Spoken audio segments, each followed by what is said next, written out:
Assalamualaikum dulur, berjumpa lagi ya di channel kita, channel Petani Muda lur. Ya dulur, aku mau ngucapin terima kasih bagi sedulur yang sudah subscribe. Bagi yang belum subscribe, aku minta tolong di subscribe. Salam petani muda, salam petani milenial. Ya dulur, di suasana puasa kayak gini, kita jangan menyurutkan semangat kita untuk bertani, khususnya untuk perawatan tanaman yang sudah kita tanam. Di sini kita sudah menanam apa? Ya, bisa lihat di belakang, yaitu kita sudah menanam tanaman padi. Untuk tanaman padi ini sekarang sudah usia 14 HST dan pembahasan kita langsung saja masuk. Itu nanti kita membahas tentang apa? Ya, pembahasan kali ini adalah pembahasan tentang gimana supaya tanaman padi kita itu bisa beranak cepat, banyak dan maksimal itu gimana. Nah, agar tanaman padi kita itu bisa beranak banyak dan bisa maksimal dan tentunya juga produktif, tentunya kita harus memberikan perawatan yang plus ya lur ya. Plusnya itu apa? Plusnya adalah plus menjaga kesehatan tanamannya. Jangan cuma kita mengharap anakan banyak tapi tidak memperhitungkan kesehatan atau daya tahan tanaman itu sendiri, karena ini kan cuacanya adalah cuaca yang ekstrim dan cuaca yang berubah-ubah dan mudah terserang penyakit ataupun hama. Untuk memperbanyak anakan, yang pertama pasti sedulur semua juga sudah tahu ya, yaitu apa? Yaitu adalah menggunakan pupuk tabur. Nah, untuk pupuk tabur di sini itu juga perlu diperhatikan lur ya. Karena apa? Karena kalau di MT kedua kayak gini itu beda dengan MT pertama. Kalau MT kedua kayak gini itu kan proses dekomposisi atau proses pelapukan bahan organik di lapangan itu kan amat sangat banyak ya. Karena diakibatkan dari apa atau dihasilkan dari apa? Dihasilkan dari pembusukan jerami-jerami yang kemarin dilakukan pentelaktoran. Nah, kalau di MT pertama kan tidak lur ya, dari musim kemarau langsung masuk musim penghujan. Itu kan walaupun ada nanti pembusukan dari sisa-sisa tanaman sebelumnya atau gulma-gulma, tapi tidak terlalu banyak. Tapi kalau MT kedua kayak gini kan banyak loh ya sisa jerami itu yang ada di lahan itu. Jadi kita harus memperhatikan dan juga harus tahu pemberian dosis yang akan kita berikan pada tanaman padi kita. Nah, untuk pemberian dosisnya itu kita sudah memperhitungkan dan sudah hitung-hitungan loh ya, yaitu menggunakan 3 pupuk ya, yaitu kita menggunakan urea, Ponska dan Pertipos. Pertipos di sini biasanya kita tidak menggunakan lur, tapi kenapa kita menggunakan? Karena pupuk Ponska kita itu tinggal sedikit loh. Kalau cuma mengandalkan Ponska dan urea itu kurang Ponskanya. Jadi aku membeli Pertipos dan untuk subsidinya itu masih belum keluar lur. Jadi kita harus mencari alternatif lain. Ini Pertipos itu juga amat sangat bagus kandungannya ya. Kalau tidak Pertipos bisa menggunakan yang lain atau bisa menggunakan Belarusia. Itu juga pupuk fosfat yang bagus untuk tanaman di awal-awal ya.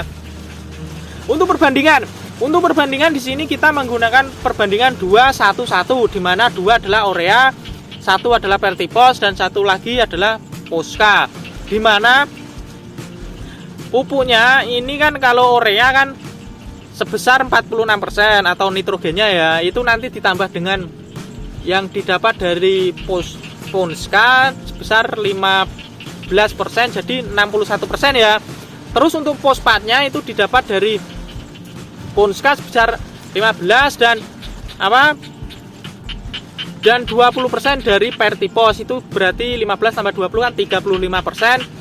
Terus K-nya didapat dari Pertipos dan juga Ponska sebesar 12 plus 20, jadi 32. Jadi kalau kita menggabungkannya perbandingan 2-1-1 tadi itu sebesar 61% urea atau nitrogen, P-nya itu sebesar 35% atau fosfatnya ya, dan 3 kaliumnya atau K-nya itu sebesar 32%.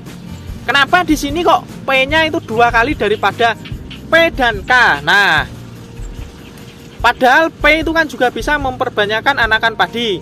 Itu gini lur ya, menurut pengalaman saya dan menurut yang sudah dilakukan di lahan, kalau kita menggunakan P-nya yang tinggi daripada nitrogennya, itu nanti emang anakannya itu bisa banyaknya tapi tidak bisa maksimal lur ya. Beda dengan kalau kita menggunakan nitrogennya yang banyak. Terus kalau nanti P-nya itu terlalu banyak, itu biasanya anakannya itu langsung keras loh batangnya, jadi dia nanti mau peranakan lagi itu lebih susah. Nah, jadi kita menggunakan nitrogennya yang tinggi ya, dan tidak lupa ada P dan K-nya agar apa ya, agar untuk menghindari dari nanti kalau ada asam-aseman lur ya. Tidak kalah pentingnya karena kita sudah meracik itu tadi di pemupukan pertama, kita juga tidak lupa untuk pemberian nutrisinya lewat spray lur ya, atau lewat daun. Jadi ada akar, ada daun. Jadi penyerapannya nanti bisa berkesinambungan. Nah, untuk yang lewat daun tentunya kita menggunakan pupuk cair lur, yaitu menggunakan apa? Kita menggunakan pupuk organik asam amino super. Kenapa bisa dikatakan organik? Karena pembuatan dari asam amino itu sendiri kan bahan utamanya kan dari daging lur ya. Dagingnya itu tentunya ya daging yang berkualitas dan tinggi kandungan asam aminonya. Terus untuk dosis dari pemberian asam amino supernya itu berapa? Nah, untuk dosis yang diberikan untuk penggunaan asam amino super ini lur ya, itu biasanya kan standarnya itu kan 25 sampai 30 mili untuk penyepraian kisaran seminggu sekali ya. Tapi karena kita kemarin itu di usia 14 HST itu selisihnya itu 2 minggu, jadi dosisnya itu ditambahin lur ya, atau 2 kalinya. Kalau dosisnya 2 kalinya itu apakah tidak berefek pada tanaman? Tentunya berefek lur ya, berefeknya tapi amat sangat baik, yaitu bisa mempercepat peranakannya itu juga lebih cepat. Tapi ya lebih boros sedikit gitu lur ya. Hehe. Jadi aku biasanya menyarankan ya yang di dosis standarnya. Nah, dalam kandungan asam amino itu kenapa bisa juga memperbanyakkan anakan padi? Karena dia apa? Karena dia itu juga mengandung nitrogen juga lur ya. Jadi nanti juga bisa menghijaukan daun pada tanaman padi, dan juga bisa memperbanyak stomata atau bisa memperbanyak tungku-tungku massa pada tanaman. Dan di sini juga namanya yang super itu ada plusnya kembali, yaitu ada ZPT-nya lur ya, ZPT pertumbuhan, yang dimana bisa membantu proses percepatan dari pemecahan sel dan juga bisa mempercepat proses pertumbuhan anakan barunya ya. Jadi ini asam amino super amat sangat banyak plus-plusnya. Sebenarnya ya banyak lagi loh ya, tapi kita fokusnya kan di peranakan ini ya. Karena kan juga bisa untuk mengendalikan asam-asaman ataupun bisa mengendalikan kerdil pada tanaman.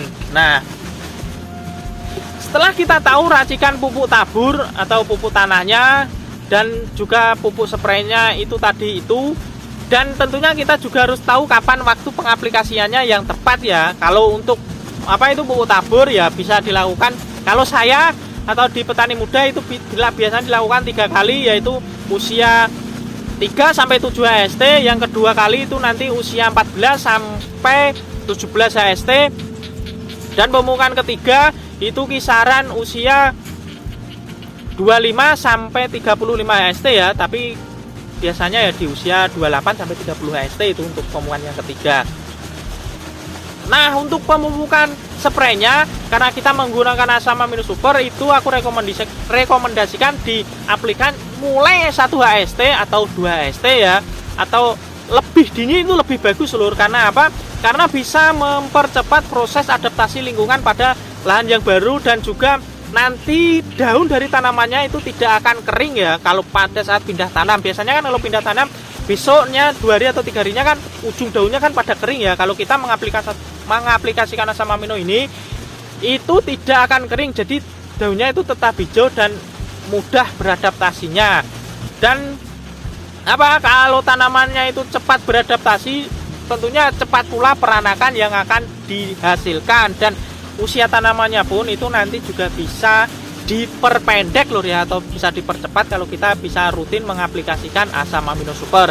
Nah, dulur aku cukupkan sampai di sini. Bagi dulur yang masih kurang jelas atau pengen bertanya, bisa tanyakan langsung di kolom komentar.